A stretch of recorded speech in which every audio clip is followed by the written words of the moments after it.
Hey, Mike here at Riverview Turfworks. So we're doing a landscape lighting install today. Walk you through the middle of the job here and kind of let you know how that's going and what to expect while we're doing it. So let me flip the camera around here so you can see. This particular backyard, we're putting in some pathway lights. This is installed, but we don't have bulbs in it yet, so we don't have the top hats on them yet. So they're not completely assembled 100% of the way, but they are sitting in the ground. Lines are all buried like they should be. So as far as this yard goes, we're putting 4 pathway lights here in the backyard along the bed, and then we're putting 1 uplight up to accent a tree that's in the flower bed right behind the house. And we have another uplight right there.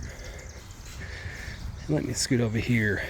So whenever we run wire through the yard, this is one of our main questions we get asked on how we bury things.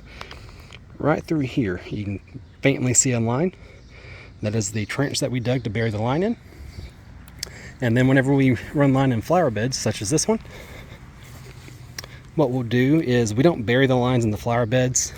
We will have to bury the line to get underneath the flower bed here, to go underneath the edging, whatever kind of edging you have.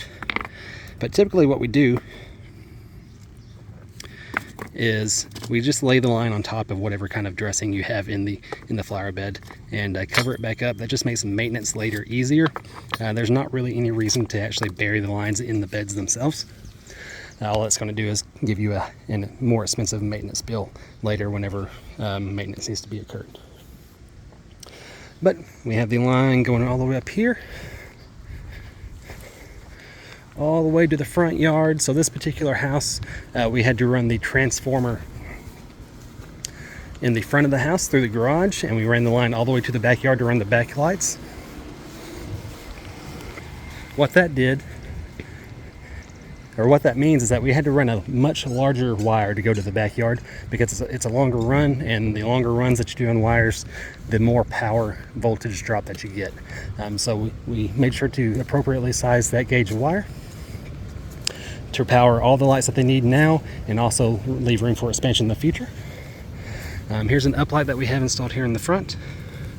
You can see wires and everything is buried in this bed. We did have to come through the bed over here on this side.